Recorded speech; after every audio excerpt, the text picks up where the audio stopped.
Today's date is August 9th, 1996, and we are conducting an interview with Ervin Greenwood.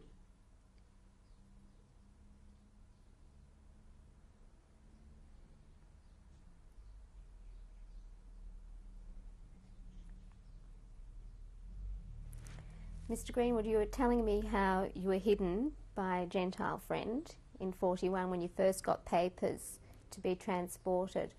Was anybody else in your family given papers also at that time? No. So what happened after that? You were No, hidden? because that was, they called it a youth group, you know. They need youth for work and there. But we never heard nothing from them after 4, 5, 6 weeks. And they organized another one about 2 months later, which one missed out or something like that. Well, I hidden again. This time who hid you? Well, actually the same place, but I had to move because somebody find something out. And I moved to a friend from that cabinet maker. He was another cabinet maker. And he moved me over there. And matter of fact, I learned polishing there. You know what I mean? Polishing, high polish of timber, because I had nothing to do. He said, just as well you can polish. And, you know, and I learned polishing with, you know, like you varnish and things like that. Not varnish, it's called different. It's a mixture of spirits and something. And I learned that. I was there about 2 months too. Until that fell down, that's when I went back home again, because it's quieting down again. And that was already end of 41, and 42 early, I heard already bad news that you know, we young one knew that they couldn't go to that work, but nobody believed you, because they just disappeared and never came any cards, any nothing else. And after they called up the women, the young girls, our friends in our age, like 16, 17, 18, all the nice young girls from schools, and they went actually in February. And after we found out, not then, but I found out in 1942 when I was already in Poland, that transport was the first transport which one went to Auschwitz, because that's when Auschwitz opened in 42. Because until 42, the people who went earlier went to Sobibor. Sobibor was a gas chamber, like with vans, with like a bus, and they used to put the, you know what I mean, the thing in a bag and like that. And that girls, because 2 or 3 girls survived the war, which one I met after the war, out of the transport, only 2. They've been actually in Auschwitz for 2, 3 years. And they've been capos. You see, that's mean all those Slovakian Jews, they've been the first one, because it was very close to Poland. It was only 200 kais. You know what I mean? That's very close. Not even 200 kais, I don't think so. And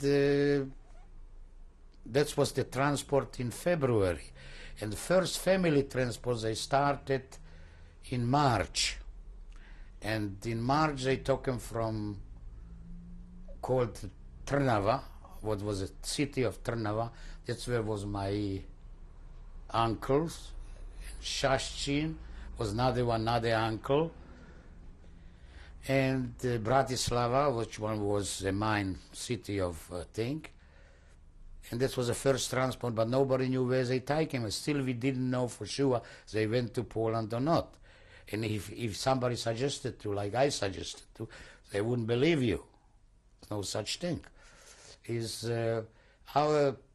Well, we've been hanging around, and after in March, in April, early in April, they came. That's my parents and family started to go. That's me. We assembled like official. You know what I mean? Not that they done it like in Poland, but officially come a letter that you have to appear here and there, and going to be transported somewhere, written something.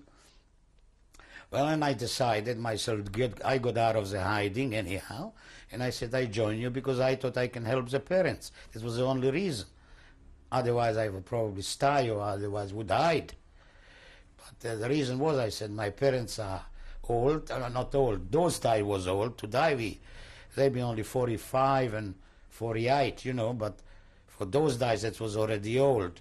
Because I said, I can help him, better I go with him. And that's where I came, and actually a lot of them asked my father if he stay, he can leave it till next transport. Because a lot of them knew him because from the First World War, like he was an officer, and a lot of them been with him. You see, and they said, oh, we can keep you here for...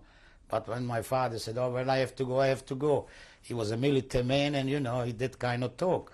Well, that's when I went too, and I remember the population of our town was ringing from both sides on the road, ticked. Everybody was out. And matter of fact, like we've been marching to the station, which was 1 kilometer exactly, they've been throwing flowers and tears in their eyes. That means it wasn't an anti-Semitism like they said, everybody. You know what I mean? Really, they had crying and think only certain groups which one directed you know what I mean. But the rest, and they gave us, even on the station, we had to wait for the train, and they gave us hot dogs and hot soup, you know what I mean? And after put us in the wagons, and... So was that all your family at that stage? All our family, or most of families from our flat, where we used to live, and we joined another group in train, which one came from Trnava and Nitra over there, and on every station we stopped was Red Cross, Slovakian Red Cross. They gave us hot dogs and soup up to Polish border. That means nobody expected anything, such a good service, you know what I mean, and so generous and everything. That means you couldn't see a German. Germans, you see, the SS, one here, one there, and they directed it. They just told the other guards what to do. You see, that means it was so peaceful and so that nobody suspected anything. So where did you think you were going? Well, they told us we're going to over there was a mine and was a factories, industrial town, and that's where we're going. But they told us that a year ago too, the young one went there and the other one went there, but we never got nothing. That means I was suspicious personally in a few young ones, but the older generation wasn't. What were the conditions like on the trains themselves that you were put Well, on? it already was, it was very, it was about 50. It was very crowded, but wasn't that crowded like later on, like in Poland. You see, it wasn't so crowded. But when we came to the Polish border, the border was here, the Czech guards checked, and the Polish guards, I mean the Germans already, because German occupation, they checked, and was very nice, nothing, they didn't do nothing. Matter of fact, they gave us even some kind of soup before we crossed the border, the Czechoslovakians, and we started to go with the train over Poland already. And about 4 kilometers from Polish border, suddenly middle nowhere, the train stopped. And that's when we realized what happened. That's when the German took over from the Czechoslovakian guard. No, they took over 4 miles before, 4 kilometers before. But they didn't do nothing until we've been 4 kilometers in Poland, because it was already an occupied territory, plus it was censored. That nobody, the rest of the world knew what's been going on. Now that's when we find out, because they said, everybody out. They started to beat, and with the things. Old people and think, everybody out, everybody out. Now they reduced the wagons, what you call, and they put another 50 That means now we started to be crowded. And the other half, that means that half they put in another half, and that half went back. And after we went through, well, that was a rough time because people started to be thirsty and think, and no help, no water, no nothing. People not used to it first time, and they got in by a shock. You know what I mean? And we went about 2 hours with the train through Oswiecim. That's when that's Auschwitz called German. But that was a town, that was a Silesia. That was the industrial side of Poland. You see, and we went to Opole. And Opole was a big town, a big city. I don't know, I think it's called Posen in German. But it was Opole, and that's when we had to walk from this, where they disembarked us, we had to walk about 4 or 5 miles to that place in a ghetto. They made a ghetto there. And it was all Czechoslovak Jew with everybody brought with himself everything he thought he's going on a holiday or something, you know, the best thing he had. And I remember, you know, they've been beating us, and a lot of people been older, you know. We knew what's going on because we didn't experience in a civilized world that can happen, that we got a shock first. And a lot of people died over there already because they got, but mostly from heart attack or from beating. You know what I mean? From shock. They've been beating people from 40, 50, and suddenly realized that they just couldn't believe it. You see, because we've been living in a civilized world. That can really happen. Well, that's what happened, and it put us in a ghetto, and they start straight away. First day, they put us about a room like that. We've been about 10 of us, 12 of us. Oh, at least. And we've been sleeping one after another like that. Men, women, children, doesn't matter what. And that was the first day. And no food. They didn't give us any food, but they said you can look after yourself. You got your possessions still.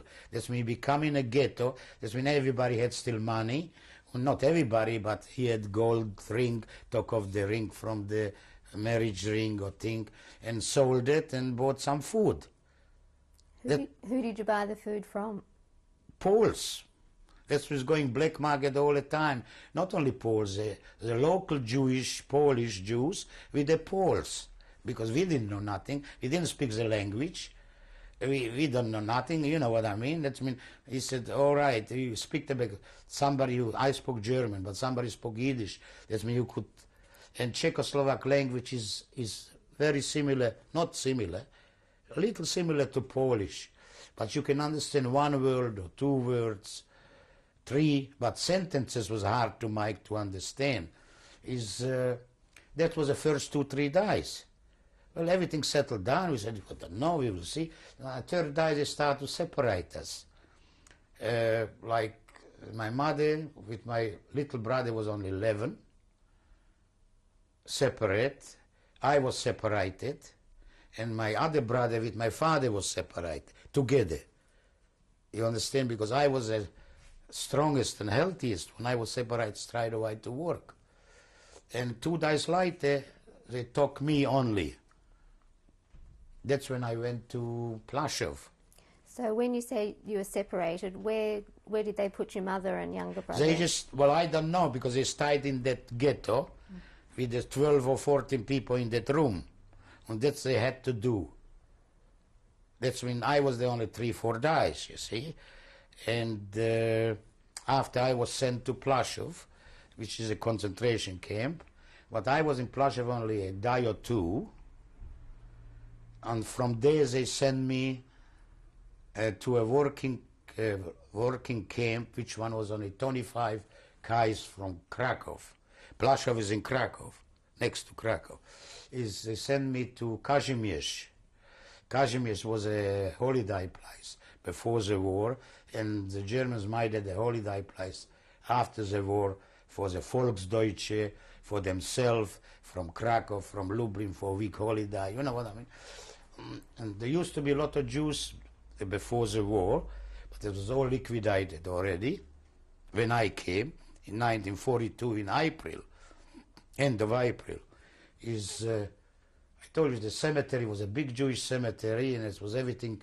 That's what we've been doing, not me personally, but the camp, that they've been taking from the cemetery, what you call the stones, the headstones, and and it was very hilly. The cemetery was like on a hill, and it was muddy because Poland had no roads.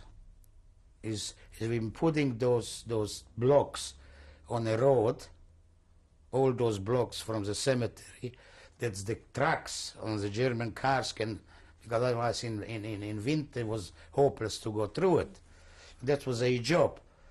So what did you have to do there? You said you went. Well, I was second day actually. When I was there, that's when I was an appeal. To me, it was all new. I would steal my nice pants and a watch and everything in civil, and I had a good clothing, a short, like call it a kurtka, like short, and I was very well dressed. And that's when Amon Good came, who was a commandant of Plaszów and the Krakow district, and that was under his supervision because it belonged to Krakow, and he came and appealed, and everybody had to stand, like that, and he inspected, and that's when next to me, he didn't like the fellow or something, and he shot him point blank in his brain with a dum-dum. What's the dum-dum? Dum-dum is which one explodes your brain, and you know what I mean? Not only, he had a pleasure probably from it, but I didn't know that time, and I was next to him. And I was only in the country, in Poland, 2 weeks, not even 2 weeks. That's when I was new to all those atrocities and things. I didn't know. I was in the civilized world. And I got such a shock that I froze. I couldn't move because it was next to me. And he tells me to pick him up, to move him away from his feet, because he dropped dead with brains outside, with everything. And I said, I can't move. And he said, what? You disobeying my order? And I said, I can't move. But I really couldn't move. No, otherwise I would move from fright, would I? I would do it. But I couldn't move because I was just frozen. And he just couldn't understand that. He just, instead of killing me, he hit me with that gun in here.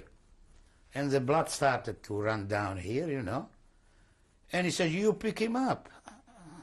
And I didn't move. And came the commandant of the camp, who was a Jewish commandant who was in the thing. He said, you better pick him up, he kills you. And I said, I can't move. What I really couldn't move from the, And I said, I can't move. I don't know what happened that he didn't kill me. Afterwards, when I knew him later, I asked him. But I remember afterwards, a few weeks later, when I became befriended with him, asked him, how come you didn't kill me then? He said he don't know why, but something stopped him because I refused his order. You understand what I mean? Something stopped him, he doesn't know what. He said to that time, when it happened after, he said to the other block next to me, you pick him up. That means he left me. He didn't kill me. Anyhow, when he left, the people from there who've been already there for months and things, tell me, you lucky fellow. I said, what do you mean I'm lucky? He said, he didn't kill you. He said, we expected he's going to kill you because he would anyhow. And I said, I really couldn't move. They didn't believe me. And anyhow, I started to, my world fell apart. You know what I mean? I was 17 nearly. Yeah, 17. And I read books and I believed in civilization. And suddenly, I never saw a dead man in my life. Not only, never in my life. That's when I see a fellow killed next to me for no reason at all. That shocked me. And it shocked me afterwards. I really couldn't move. But after 10 minutes, I just came to myself, and I was, and for 2 days afterwards, even the commander let me know, I was there lying on a concrete floor, crying for 2 days, from shock and from, you know, from things that really can happen, you know. Now after I started to talk to them, and they said, you have to get used to it, that's what's here. Anyhow, that was my first impression there. What I was only 2 weeks there. It was about a week later. Amon get come again and appeal again, because I always inspected the camp, you know. Everybody still standing there for 3/4 hours, rain, shine or nothing. And he picked on me because he saw I had a plaster. Yeah? Ah, that's you. And he said, you always a shock. I said, yes. I already got more confident. It was a week later. I saw, you know, you get accustomed that you have to face it. And I said to him then, he said, why didn't you pick it up? He said to me last week. I said, I was really in shock. You see, he still wanted to know how come I didn't pick it up. He said, nobody refused me an order before.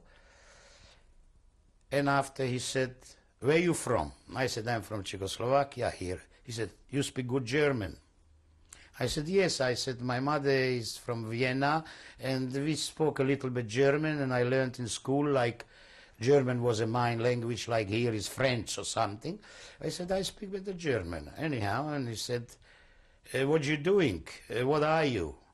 You got any trade? And I said, I'm a carpenter. What I wasn't, but I said to myself already at home that I was in the cabinet Mike again. From now on, I'm a carpenter. It could be it helps me to get out something. I said, carpenter, and he said, oh, I need a carpenter. That's how it started, my friendship with Amon Good, with the biggest killer in the district. You understand? That's what I was going to say. What was he like? He was a big fellow. He looked like 3 Jews together, excuse me saying so. He had a big nose, big fellow, rude, and not like in a film. In film he was good looking, you know. And he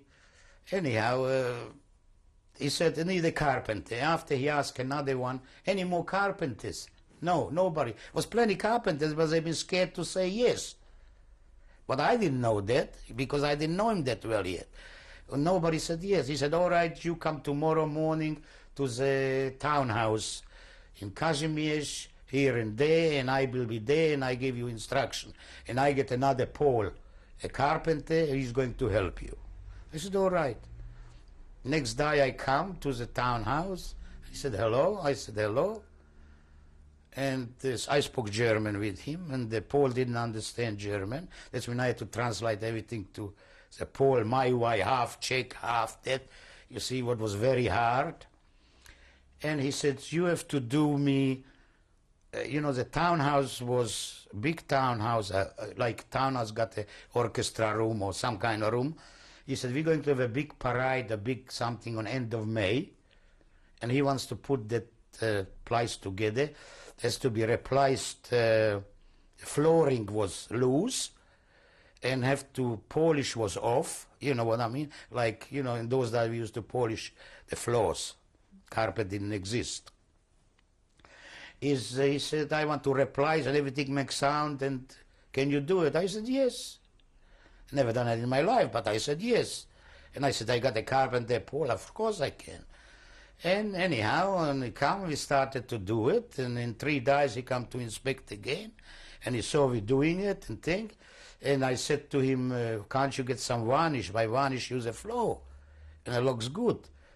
And after he started to talk to me, he said, we're going to have a big do. Hans Frank going to come from Krakow. You know, he was a governor general. And that big thing, I don't know what it was. Could be it was Hitler birth, or Hitler something. It was end of May. It was 30th of May or something like that. And he said, oh, you can do it. I said, yes. Anyhow, he said, I bring you. And after I said to him, he told me what's going to be, and I said, why don't you put a podium, You know what's a podium up? High that much that they can stand up, the generals and the big fellow. Oh, very good idea. And anyhow, I built him a podium with a tank and varnished the floor after we were finished. And he gave me, the pole. First I had trouble with the pole because the pole told me, do that. And I done something else because I couldn't understand his Polish. And after I do that. And he didn't understand me. You understand what I mean? We crossed and argued, and he started to hit me. You know, hit me with a board, and I started to get blue. And a few of days later, Gert comes, and he said, how come you so blue? Oh, I said, nothing. He looked at me. How come you so blue? You can tell me. Oh, I said, I don't want to do trouble. Ah, he said, he waked up. He took the pole by him like that, he lifted him up, he was a big man, and he said, if I ever touch him, he said, I can kill him, I can do anything I want with him, but not you. And dropped the pole was good as gold after that. Matter of fact, he even took me home to his place, and first time I ate the Polish food. He made me some mashed potatoes with bacon on top, you know, unusual, what I never been used to, you know. Anyhow, he started to take me home for dinners, the pole, and we started to agree. He was scared stiff. Anyhow, and I'm on good, that was my job, and he on the job took about 4 weeks, because it was a big hole, replacing and varnishing and podium, you know. And that's when I met Schindler, because Schindler came to him. And I remember first time they came, they had in a corner over there, on the other side a table with 3 chairs, and and I remember, and then he had a bottle of vodka on our table, and they opened up sandwiches and boczek, they called boczek is bacon, you know, like good stuff and thing, and I just looked at over there, and I can see that he was talking about me. I'm on good talking to the other fellow. I didn't know then he was Schindler. And and he said, he pointed at me this, he said that they probably told him the story where that he nearly killed me and things like that. And after he said, call me up. You know, after 15, 20 minutes, call me up, came to the table there. And Schindler asked me, he didn't introduce this to me, but afterwards I found that he was Schindler. He said, where are you from? And I said to him, from Pieszczany. And he told me he's from Sudetengau, which one is the German part of Czechoslovakia. That's when he was in Czechoslovakian Republic before for 30 years. And, he said he was in Pieszczany, and I told him I saw Zara Leander, which one she was the biggest actress that after Marlene Dietrich. She had the voice of a man, and she was, you know, that time very big, and as I had friends Gentile friends, I went to see it. Matter of fact, he said, how come you see it? You're not supposed to see it. And I said, I went with him. He said, you're a guy to tell me the truth. That's what he said to me. Well, I said, you said to me to tell the truth.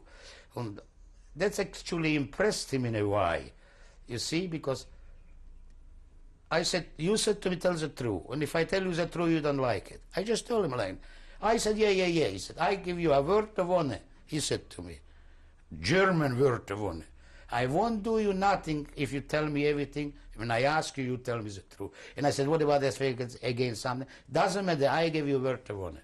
Well, I took the word of honor like I see his thing. That's when I told him things which one he didn't like. But he gave me a word of honor.